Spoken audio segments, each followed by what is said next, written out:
My fiancée vanished on her own birthday. She came back the next morning and said, "I'm a grown woman. I don't have to check in with you every time I go somewhere." I answered, "You're absolutely right." Then I opened my phone and showed her the Instagram story her friend had posted.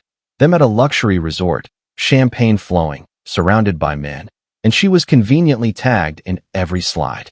Look, I'm not the jealous type who tracks his partner's location 24/7. We're adults. We have separate lives. But when the woman you're about to marry disappears without a single word on the night you've planned her birthday celebration, then walks in the next morning like it's nothing, yes, we're going to talk. Let me rewind a bit. My fiancée, no, ex-fiancée now, is Rachel. We'd been together 3 years, engaged for 6 months. The wedding was set for October. Deposits were already paid, invitations designed, everything locked in. For the past couple of months, things had felt off. She'd become incredibly tight with her coworker Jenna. Suddenly every weekend was brunch with Jenna, spa day with Jenna, or girls' night with Jenna. At first I didn't mind. She's allowed friends. I'm not possessive. Then I noticed the money disappearing. We had a joint wedding account. I'd been putting in the bulk because I earn more, about $18,000 over 6 months. She contributed roughly $4,000. No big deal. The plan was to hit around $35, $36K total for the wedding. A few weeks ago, I checked the balance. We should have had close to $22,000 saved. Instead, there was $11,000. I asked her about it. She said it was dress fittings, shoes, hair and makeup trials, bridesmaid gifts, normal stuff. Okay, fair. But $11,000 in 2 months for that. I asked to see receipts. She said they were all in a spreadsheet and she'd send it over the weekend. Weekend passed. Nothing. Monday I asked again. She said she forgot. Wednesday I asked again. She snapped. "Why are you grilling me? Don't you trust me with money? I just wanted transparency." She promised again. I decided I'd wait until after her birthday to sit down calmly and go over everything. That calm conversation never happened. Her birthday was May 15th. She turned 28. I'd booked her favorite Italian restaurant, bought the necklace she'd been dropping hints about for months, around $800, nothing insane, had flowers sent to her office, the whole thing. She was glued to her phone all day, smiling at texts. I asked what was up. She said she was just excited for dinner. We were supposed to meet at the restaurant at 7. I arrived at 6:50, got us a table. 7:15, no Rachel. 7:30, still nothing. Texted her, no reply. Called, straight to voicemail. Called again, same thing. By 8 o'clock, I was genuinely scared something had happened. I called her sister, no idea. Called her mom, nothing. Called Jenna. Jenna picked up and casually said, "Oh, Rachel's fine. She's out celebrating with us. She'll text you later." And hung up. Celebrating with us? It was supposed to be her birthday dinner with me, her fiancé. I waited another 20 minutes looking like a complete idiot before I paid for my sparkling water and left. Drove home. Her car was in the driveway, but the house was empty. I noticed her overnight bag was missing, along with makeup and the new dress she'd just bought. So this wasn't a last-minute decision. She'd planned to ditch me. I texted again. "Rachel, I'm actually worried. Just let me know you're safe." Nothing. Tried Jenna again, blocked. I barely slept. Spent the night swinging between panic and rage. Around 8:30 a.m., I heard a car pull up. The door opened. In walked Rachel looking fresh as ever. Hairstyled, makeup flawless, same dress from the night before somehow unwrinkled. "Hey," she said, like she'd just stepped out for coffee. "Where were you?" "Out." "Out where?" "You vanished on your birthday. You stood me up. I was worried sick. I was with Jenna and some friends. It's my birthday. I wanted to do something fun. By ghosting your fiancé without a single word." She dropped her bag. "Look, I'm an adult. I don't need to report my every move to you." I took a breath. "Fair enough," I said. She looked surprised I didn't argue. "But before you jump in the shower, I saw something interesting last night." I opened the screenshots I'd taken at 3 a.m. when I was desperately scrolling Instagram looking for any clue. Jenna had posted stories, champagne, a group photo in a stunning hotel lobby, then a video of them dancing. Rachel laughing, a tall guy in an expensive watch with his arm tied around her waist, her hand on his chest, location tagged, Grandview Resort and Spa, 2 hours away. I played the video for her. She watched herself on the screen, face draining of color. Jenna posted this last night. You're tagged.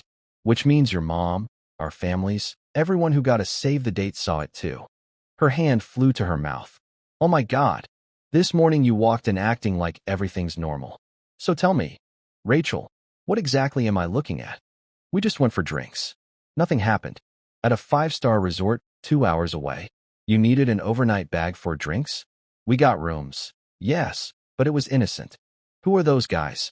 Just friends of Jenna's. Friends who book entire resort weekends for you? Silence.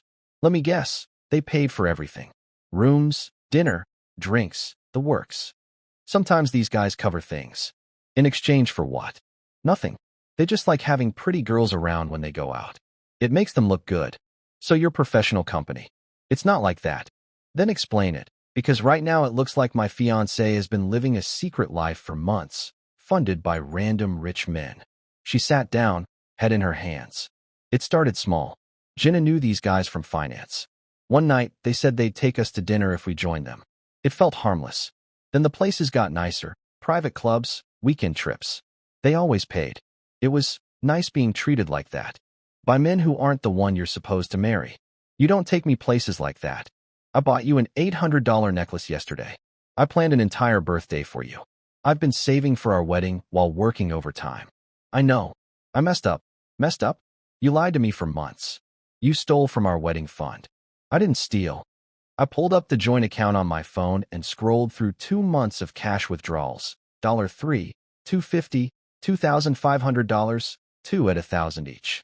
Exactly $11,000 gone. That money was for our future. You spent it on bottle service and designer bags while I paid rent alone. She had no answer. Pack a bag. You're leaving. Jake, please, we can fix this.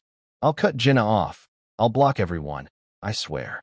You should have done that 3 months ago, before you decided strangers were more important than your fiancé. She cried harder. I went to the bedroom, grabbed the overnight bag she'd just brought back, and set it by the door. This is over. You need to go.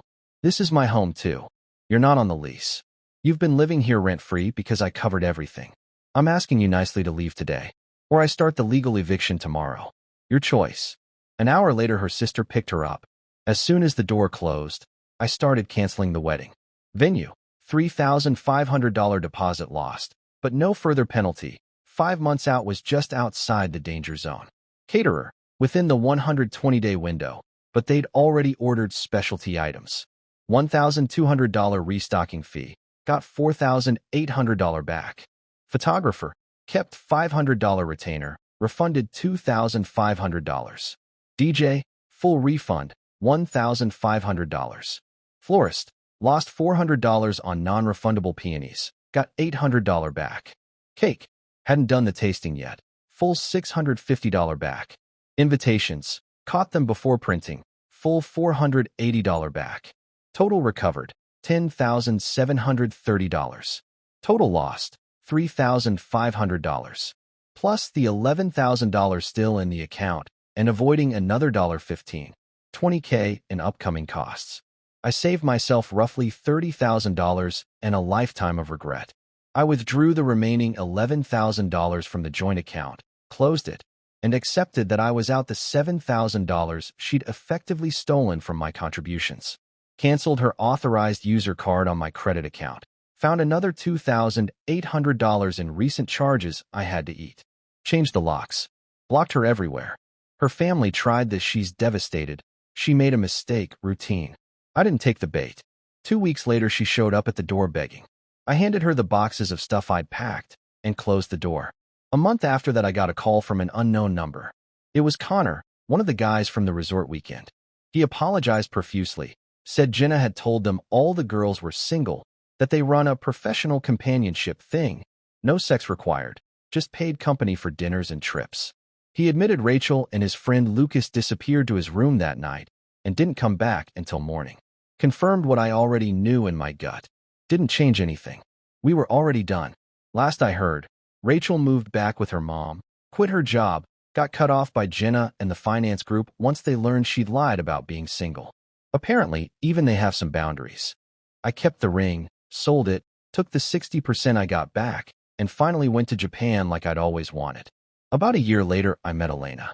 She's a teacher, pays her own bills, communicates like a grown-up, and has never once disappeared to a resort with random men. 8 months in, and it feels easy. I told her the whole story early. She asked if I have trust issues now. I said, no, I have pattern recognition. She laughed and said that was the best answer she'd ever heard. Rachel traded loyalty for attention, honesty for expensive cocktails, and her future for a few nights of being someone's paid arm candy. When the consequences finally arrived, she wanted to call it one mistake. But adults who don't report their whereabouts also have to live with the fallout of their choices. She lost everything. I dodged a missile. I'll take that deal every single time.